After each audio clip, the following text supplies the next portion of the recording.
Welcome back to Generals and Napoleon.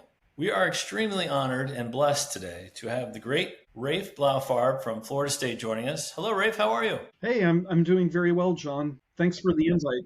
Yeah, my pleasure. Thanks for joining us. For those of you who are unfamiliar with Rafe, he is the director of the Institute on Napoleonic and French Revolution Studies at the Florida State University. And for those who don't know, there's only one other program like this in the world, right, Rafe? Yeah, that's correct. The Sorbonne is the only other university with a dedicated professorship and program focused on Napoleon. Okay. And for those who are interested, if you'd like to get your master's degree or PhD degree, they just go to the Florida State website, right? Correct. Yeah, the history department at Florida State University, the Napoleon Institute is a part of the history department, fully integrated. If you wanted to pursue a master's or PhD there, you would apply just like any other graduate student interested in history. And if you're accepted, you'd become a full part of the history department and also a part of the Institute on Napoleon and the French Revolution. Yeah, very much like our mutual friend, Charles Mackay. Exactly. Good friend. He is one of the many excellent products of the program. Yep. Yeah, no, proud favorite, Charles Mackay, has been on our show many times. We're going to talk to Rafe today about the path to becoming a general in the French Revolution, Napoleonic age. I did want to point out, Rafe also has a book on Amazon that you can check out, and that's about the French officer corps, 1750 to 1820? Okay, and that's your doctoral thesis, correct? Correct, yes. So yeah, check that out if you'd like to on Amazon. So yeah, we're going to walk through kind of Napoleon's path. We're going to do a couple things today. We're going to talk about what it was like to be an officer before the French Revolution, and then kind of Napoleon's path to general once the French Revolution happened. So let's first talk about promotions to general, or promotions of any kind, before the French Revolution. The officer corps was reserved for the aristocracy, right? That is actually correct. It was aristocratic or a noble preserve before the French Revolution, and it was getting more and more closed to non-nobles. The profession of officer had always been associated with the French nobility. It had always been a noble profession. That's true in other countries too, like Prussia or England. It's because the nobility saw itself as the kind of moral, if not biological, descendants of the knights of old, and the modern, the 17th, 18th century nobility preserved that chivalric military tradition. If you were a noble, you kind of almost had an obligation to be an officer, to wear the uniform, at least a little bit. So the association between being an officer and being a noble was very, very, very tight indeed. Well, it almost goes back to, like you were talking about, like medieval times. Like it cost money to buy a horse or buy armor or buy a sword. So it was kind of exclusive in that way. Yes, but something odd is going on in 18th century France. It's that traditional association of noble and officer, or in French, gentleman and officer, gentilhomme and officer, is no longer seen by the army, by the military brass, as being enough to make sure that the right kind of people were becoming officers. And so beginning in the 1750s, the French military establishment institutes genealogical tests for people who want to become officers. You have to provide documentary evidence in the form of baptismal certificates of your noble ancestry. And in 1781, right about the time, a little before Napoleon, maybe about the time when Napoleon is entering into the officer corps, those genealogical requirements are tightened up, so that you have to show not merely noble status, you have to show that you're a fourth generation noble through your father's line. Right. And if you're a third generation noble, not good enough. You can't become an officer. And the question is, like, what's going on here? What's the purpose of this thing? Right. And the first thing to know is that these restrictions are not aimed at commoners. Because if you wanted to keep commoners out, all you'd have to do is show that you're a noble. They want fourth generation or more nobles. What this restriction is really aimed at are new nobles, nobles of relatively recent vintage. And the reason why the army wants to keep them out is because they are seen as too soft, rich, civilian. They often come from really, these new nobles have bought their nobility. They come from families of financiers and bankers, and the military professionals, who are all very old military nobles, they think these people are just incapable, that they don't have the military ethos, they don't know what's going on. They're just doing this to wear the uniform and strut around a bit, whereas the French army wants to be the officer corps. They're fighting wars. They want revenge against England. They win the American Revolution. They want a serious fighting army, and they think that the best kind of people to lead that army are people with a deeply ingrained family military tradition. Yeah, I think you think of like a Marshal Davout, whose army lineage goes back to the Crusades, that kind of family, where maybe he doesn't want new money people, like you're saying, financiers and bakers who are nouveau rich, who just want to wear a fancy uniform and trot around on a horse. They want real soldiers. Yeah, that's right. And you can see that that's really the motivation behind these genealogical proofs, because in fact, if you are a non-noble, if you are a commoner, you can get into the officer corps. But the only way to do that is to spend years in the ranks, rising up through the rank of soldier and corporal and sergeant, prove yourself. And then if the noble officers in your unit think, wow, this guy, he's serious, he's like brave, he's competent, they will make an exception for you and let you in, because they feel, their view is, you might not have been born noble, but clearly you were meant to be, because you are the kind of soldier we respect, and we're happy to have you as a colleague. We just don't want the son of the stock trader or like a merchant or Right. something like that, who really hasn't proven themselves at all. Got it. Well, given this, what were Napoleon's prospects when he became a lieutenant in the artillery? Did he have a game plan on how to become general? Yeah, well, the answer is his prospects were bad, and he did not have a game plan. He enters the officer corps after a bit of military schooling, and then a final specialized year of artillery school training. He enters the officer corps as a second lieutenant of artillery. He's noble. I think his family is considered to be an eighth generation noble family. He's not a commoner. He's a blue blood like the rest of them, but he has something going against him, which is he is a provincial noble from a remote part of France, Corsica, very backward, insular. It's literally an island. He neither has the connections at the court of France nor the money that a rich courtier would have, nor the incredibly ancient ancestry going back to the Crusades that he would need to really rise high in the officer corps, because the genealogical barrier that prevents commoners from getting into the officer corps, that's just one of the barriers. There's a second barrier.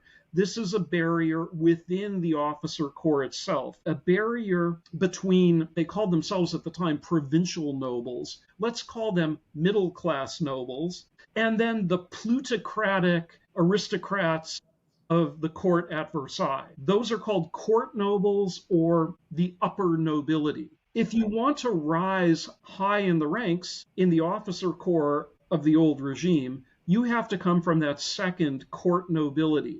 A provincial noble like Napoleon, yeah, they can get into the officer corps just fine. They're going to spend 20 years busting their butt, and they are going to be retired after that time at the rank of captain. That was one of my greatest what ifs, is like, all right, let's say there was no French Revolution. Napoleon's very smart. He has ambitions, but if there was no French Revolution, maybe he does 30 years and retires a lieutenant colonel. What might have happened there? That's it. If he was really, really lucky, he would have gotten to a rank of lieutenant colonel, which would have been, that's about the highest a provincial noble could ever hope to go.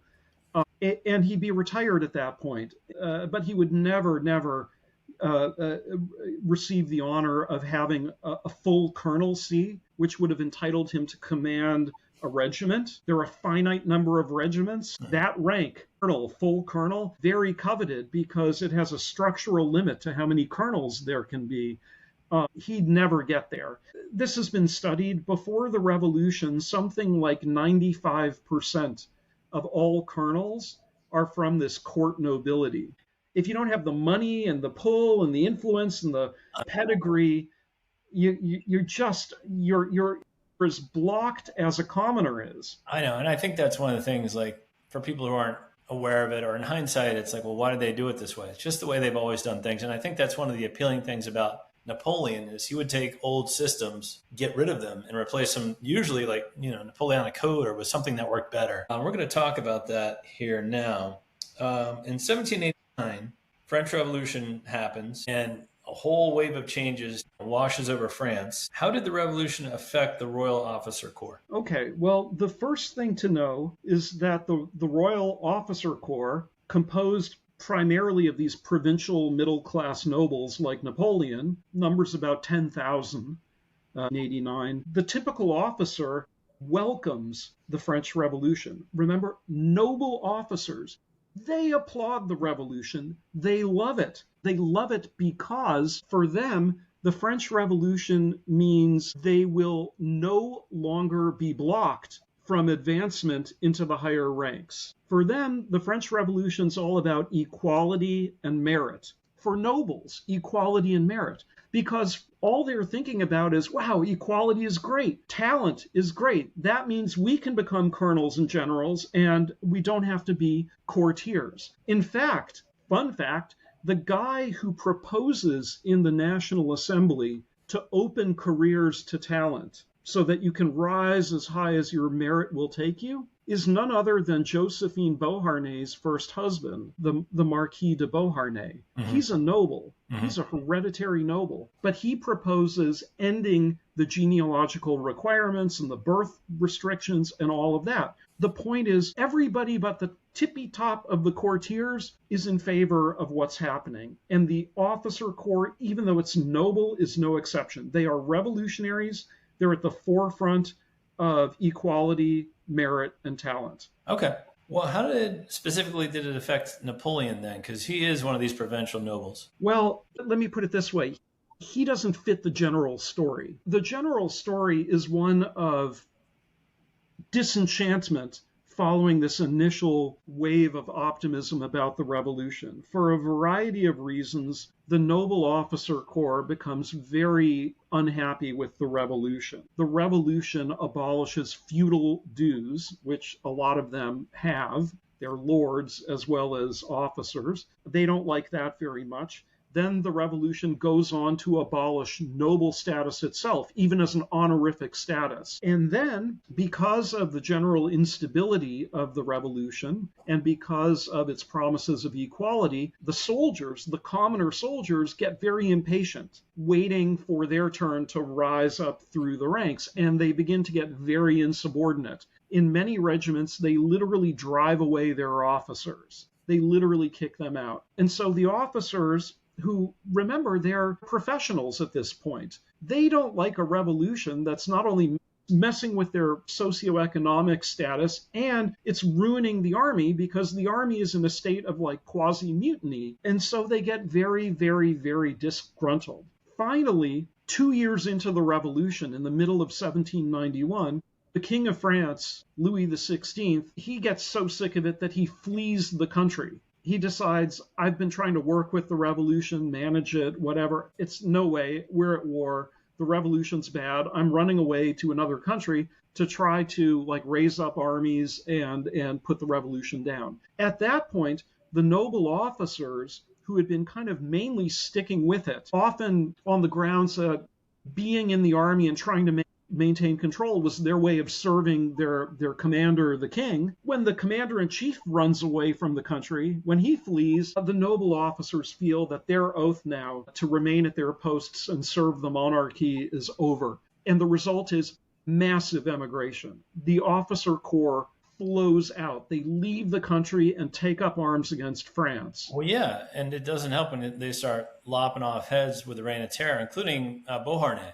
Exactly. By that point, by the time Beauharnais gets his head chopped off, there are basically only a handful of noble officers left in the army. One of them is Napoleon. And the question is, why doesn't Napoleon follow the kind of general pattern of getting disgruntled and then walking away from the revolution. The reason is that from almost the minute the revolution begins in 1789, Napoleon goes on leave. He takes leave from the army, goes back to his home, Corsica, and throws himself into local politics. The Bonaparte family is a powerful local noble family. They're powerful in the city of Ajaccio, and Napoleon's older brother, Joseph, is making a bid for real serious political office, political power in revolutionary Corsica. And Napoleon goes back to Corsica, takes leave from the army, goes back to Corsica, and gets involved in local Corsican politics, trying to help his brother and the Bonaparte family in general. So Napoleon is basically gone. He's not even in France, let alone anywhere near the army, from 1789 through 1793, through the middle of 1793. He goes back and forth. At a certain point in 1792, he's about to get fired from the army, cashiered for overstaying his leave. He's literally AWOL. Napoleon is simply not acting like an officer. His mindset is the future lies with Corsica. Well, let's talk about the military career during the National Convention, that's 1792 to 1795, because this is the period during which Napoleon becomes a general. How did officers rise to the rank of general during this period, and were there particular career paths they tended to follow? Okay. The first thing to know is that soldiers and NCOs of the former Royal Army, that is, people with actual professional military experience, are now able to rise rapidly through the ranks. There are two reasons for this. One reason, of course, is that the revolution has gotten rid of the genealogical barriers to their becoming an officer and advancing. But the other reason is that the officers, the old noble officers from the Royal Army, they're fleeing, they're leaving, they're abandoning their posts, and there is a desperate need to fill the gaps. And if you're a soldier, an old regime soldier, and you remain with the army and you're loyal, you get promoted extremely rapidly from like sergeant to captain or major in one day to fill this massive gaping hole. Now, if you are an old regime officer like Napoleon and you stay, you remain with the army, your advancement's even more rapid because it's not simply that you're a sergeant, you know how to drill soldiers and that kind of thing. You have a higher level of military training, military experience, greater responsibility, and so you can be promoted if you're a lieutenant from the Royal Army and you're still there and you don't run away, you can get promoted extremely rapidly. That's one thing. Yeah, like the example of Marshal Lannes, who had very little education, no military education, but could read and write and had some natural talent where he kind of rose to the top within his volunteer regiment. I mean, that's the expression, every soldier carries a marshal's baton in his kit bag. Yeah, that's right. And you mentioned something very important, which is the second pathway to advancement during this period. You mentioned volunteer regiment. Well, in 1791, 1792, and then again in 1793, the French government calls up volunteers to form regiments that will go off and defend the frontiers, while the army tries to get itself in order again. The army is very destabilized because the officers are fleeing, the soldiers are insubordinate, the international situation is getting more and more tense, and so these volunteers are asked to step forward, form units, and go to the front. They are step forward from the National Guard. The National Guard is really, it's kind of like the Minutemen in the American case. It's civilian militiamen. It's not really a military outfit. But these National Guardsmen are patriots, and they're being asked to step forward, organize themselves along military lines, and go off to the frontiers to join the regular military command and help defend the country. The thing about these battalions of volunteers is that their officers are chosen by the free election of their men. which means that you can go from being a total civilian to being a lieutenant colonel commanding one of these units in the space of a few hours of electoral assembly, where the local citizens, they appreciate you so much that they simply elect you to command them, and you go from the rank of civilian to the rank of lieutenant colonel. About 1/3 of Napoleon's marshals benefit from this kind of advancement. And I think that's a knock that they get that I think is unfair. Like they're just trumped up sergeant majors. And I disagree with that. I mean, these trumped up sergeant majors defeated every major army in Europe for 15 years. That's right. And at their head, of course, was Napoleon Bonaparte, who himself was elected lieutenant colonel of the Ajaccio National Guard Battalion. That was his big promotion until he succeeds in taking the city of Toulon. That's his promotion. He doesn't have any other promotions. The regular army doesn't want to promote him. They want to fire him because he's AWOL and is begging for extensions of his leave. He's clearly an officer who doesn't really seem to want to be an officer in the French army, but he manages to become a lieutenant colonel overnight because he's elected to command the National Guard unit of his ancestral Bonaparte fief, Ajaccio. That's purely through connections. Like I said, 1/3 of the marshals have that as well. So that's a great way to get your advancement. Almost all of the officers at this point in 1792, 93, 94, 95, they're advancing rapidly, but they're also fighting because France is at war with Europe. And these are high intensity conflicts, regular armies fighting each other on the plains of Europe. And so pretty much all of these officers, whether they're National Guard electees, whether they're old veterans from the Royal Army, they're immediately thrown into battle to fight the wars of the Revolution. I took a look at all of Napoleon's marshals, the 26 marshals. Every single one of them is fighting in the wars in this period, in 92, 93, 94. Every single one of them. But Napoleon is not. Napoleon sees no real combat during this period. And unfortunately for him, things run afoul with Paoli in Corsica, and he has to make a quick exit from the island. This is almost like his lowest point. He's also arrested for a brief time. But what happens at Toulon? Because I think when he goes there, he's only a captain or a major at that time. Well, that's right. The Bonaparte family has to flee Corsica because they are on the losing side of the political faction battle. Obviously, Napoleon Bonaparte, as the second male Bonaparte after Joseph and the kind of commander of the Bonaparte military forces, the Ajaccio National Guard, he's in the firing line. The whole family is. So they have to flee. And they land in the south of France in June of 1793. It's at that point that Napoleon realizes that his future lies with France and not with Corsica. He's persona non grata in Corsica, and so for better or for worse, he's stuck with France and is going to have to make his way there. At the time he lands in France, the country is in the throes of civil war. Large parts of the country have revolted against the National Convention in Paris. And these places tend to be the main coastal ports. Bordeaux, for example, but also Marseille and Toulon in the south. And those cities are in revolt against the convention when Napoleon shows up.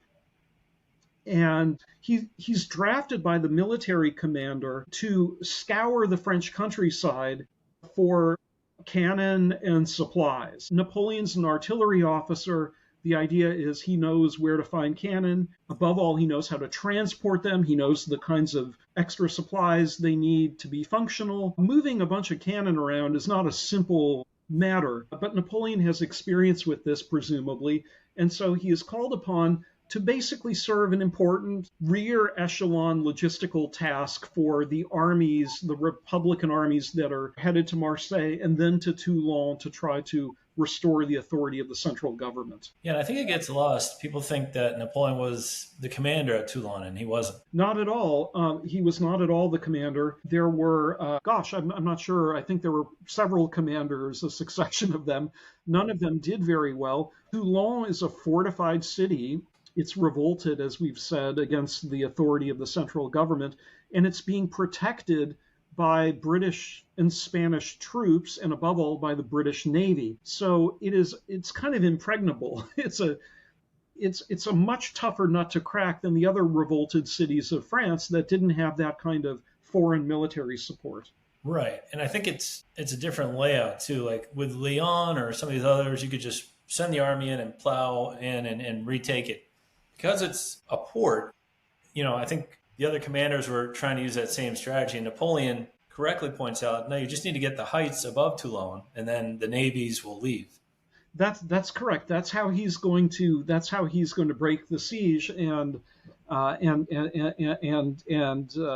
a reward get promoted to the rank of general. But he's not really in line to have anything to do with the siege of Toulon. There are many others before him who are tasked with trying to break the siege, and they try and they fail. Well, Napoleon isn't even in the area. He's really wandering around the French countryside, southern French countryside, gathering cannon for the siege. It's only in December of 1793, after this siege has been going on a while and French attacks have been getting defeated one after the other, that Napoleon is kind of tapped to give it a try. The reason why Napoleon is kind of given this opportunity is, once again, purely political. He has great political support.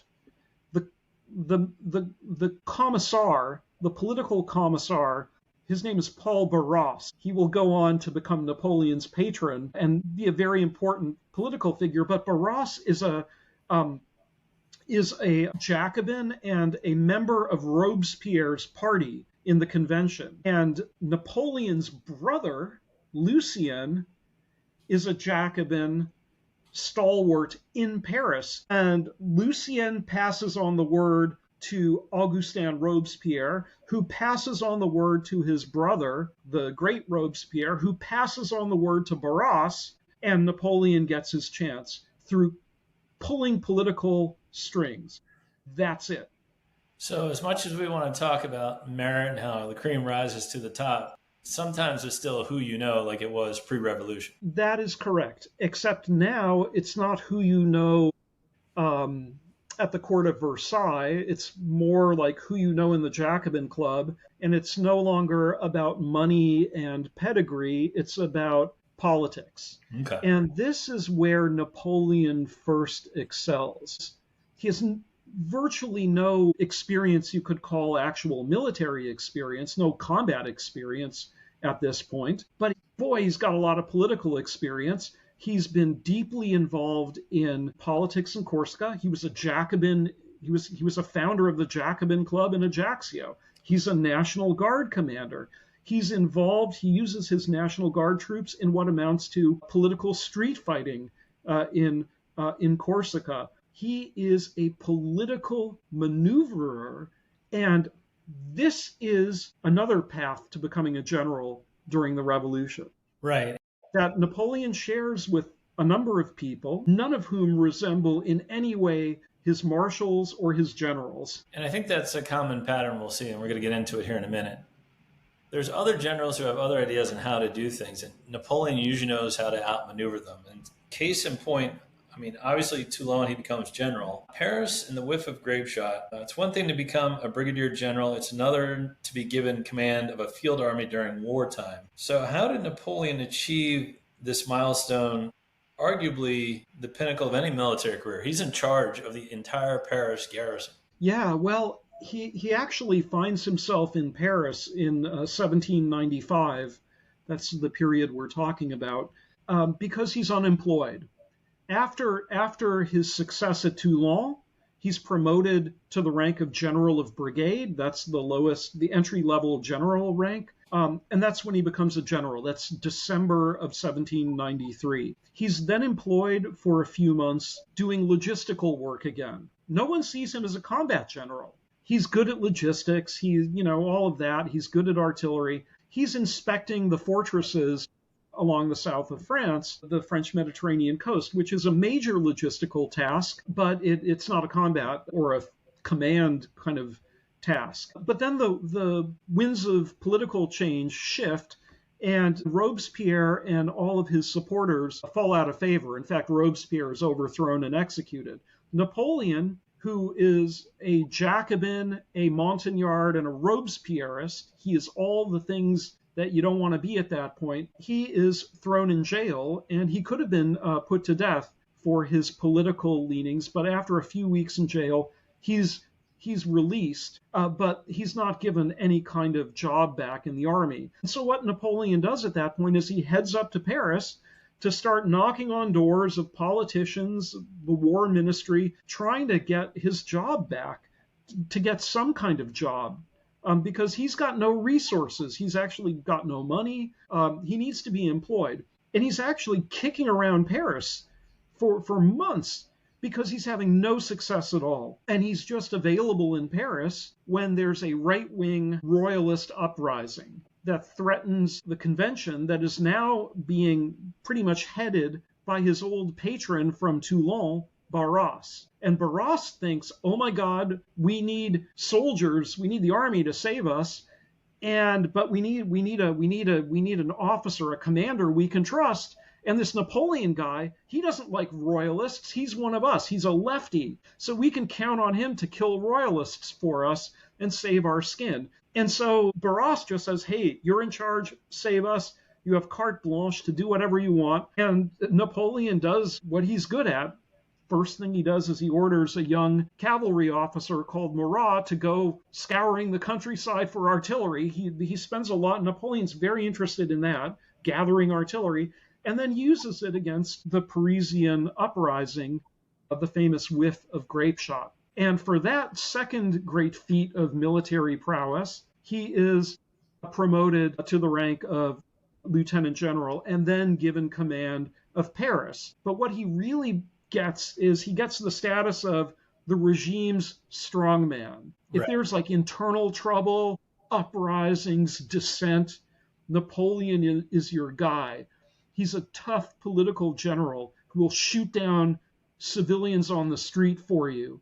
He's never won a battle against a foreign army. Not maybe Toulon, but of course Toulon was a revolted French city. Toulon's a battle in a civil war. Napoleon's never been fighting foreign armies on foreign soil in his entire life. Right. But I think he realizes his star is rising and he can ask for any position he wants because he's saved the Directory government. So in 1796, he's made an army commander, and big surprise, he was very good at it. Why was a 26-year-old kid, basically, appointed commander of the Army of Italy despite his youth and inexperience? Well, I think it's a quid pro quo. He saves the regime. He saves Barras, and they owe him something. And Napoleon asks for and insists on an army command, and they give it to him. The government gives him an army command. It is the smallest, worst army in the entire French military establishment, but it's an army, and he's an independent field commander. If you think about it, it's kind of remarkable, because whereas all of his marshals have commanded companies and battalions and regiments in foreign wars, fighting regular foreign armies in pitched battles, Napoleon has never commanded the smallest military unit in anything like that situation.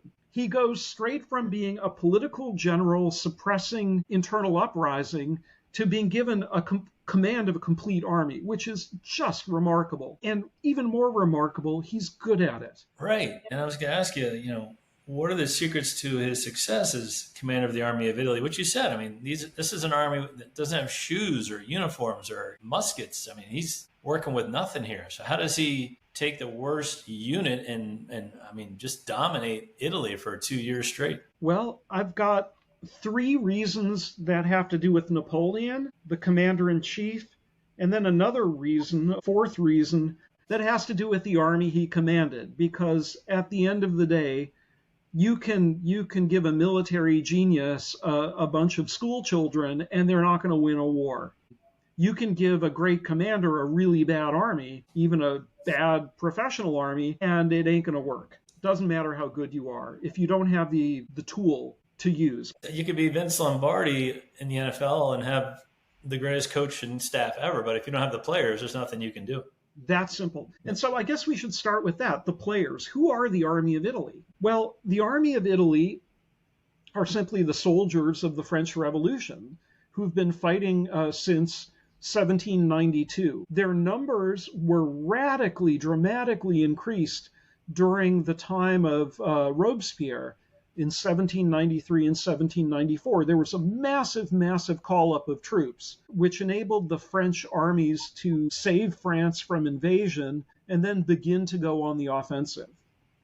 So there were a lot of troops, but by the time Napoleon arrives to take command of the Army of Italy, there are not a lot of troops anymore. What has happened is approximately half of the army that was there at the beginning of 1794 has deserted. What that means is the ones who remain are remaining voluntarily. There's no enforcement of desertion, of draft evasion. So anyone who didn't want to be in the army anymore just walked away. The ones who are there, they're the equivalent of volunteers. He has an all-volunteer force, effectively. And these are not just volunteers who volunteer out of straight out of high school with patriotic motives or ideas of heroism. They've actually been fighting for 4 years, and they're still there because they like it. Yeah. And they want to be there, and they're veterans. They are very good troops. Tough hombres like Augereau and Massena and Lannes and those guys. And even the common soldiers. Yeah. And the other thing is since we're talking about the officer corps, as the French army was massively expanded during the time of Robespierre, well, the officer corps was too. But as the men deserted, as the soldiers deserted, the officer corps remained bloated, much too big for what the army actually needed. So right before Napoleon shows up to take command of the Army of Italy, there's been a massive purge of officers. Over 20,000 officers have been fired. That means that the officers who are left, they're the cream of the crop. So the men are all experienced volunteers. The officers have been weeded out so that only the good ones are left. Napoleon has a superb human instrument. Its logistics aren't good. It's not paid. It has a lot of those kinds of problems. But the soldiers themselves are highly trained, motivated, and experienced. What changes then did Napoleon make? Well, here we go. One of the things that he has had a lot of experience with when he comes to the Army of Italy is logistics. He is extremely good at logistics. He is extremely aware of logistics. And just like, Vince Lombardi can't win his games if he doesn't have the players, he can't win the games if he doesn't have the stadium and the equipment and all the rest of it. Napoleon understands logistics very, very well. And if you look in the archives at the planning documents for his first Italian campaign, you can see pretty clearly that logistics are kind of shaping his geographic concept of what is possible, what we can do, where the army can actually go. These armies, in an age where transport is basically what you carry on your back or what a horse can drag along in a cart, logistics is a very, very serious limit on what even the best army can do. Even in Napoleon's time, even Napoleon's logistical experts like Petier and Daru, they realized that an army, it can really only go for about 3 days, and then it has to stop for a full day and bake more bread, or else it doesn't have bread, which soldiers really want their bread. That's what most of their calories come from that. That's just a basic thing. You cannot put a bunch of stuff on a truck and drive it, or a train or a plane. None of that has happened yet. So there are real temporal, spatial limits to what an army can do. And Napoleon is very, very aware of those, and he is able to push it to the limit and see opportunities that his opponents miss because his opponents might not be spending as much time looking at things like how many bread baking ovens are in this particular town, how many bricks is it going to take to build field ovens, how much wood do we need, how many horses and carts do we need to transport it there. Right. Napoleon is paying attention to all these things. Well, it also helps to have a whiz of a chief of staff like Marshal Berthier. Exactly. He's got the pros. And Berthier, we were talking before the interview, Berthier has been doing this. He's been chief of staff of French field armies ever since the war started, even before the war started in 1791. Berthier is the go-to, hands down best chief of staff for French field armies from 1789 on. He's chief of staff for Lafayette, Rochambeau, and Luckner in 91 and 92 already. Every single one of France's main army commanders wants him and no one else. And Napoleon has this guy. And there's more to it. I mean, you talk about grand tactical mastery and an army very capable of his demanding, ambitious orders. So, I mean, speed is one of his main tenets, living off the land, and he just runs circles around these Austrian armies in Italy. Yeah. But again, he can only do that. He can only live off the land and do those maneuvers because he knows where the bread ovens are. They're not living off of grass, and they're not, as much as the French pillage and plunder, they're not, you know, right. They're not going without their bread and their bread ovens and all the rest of it.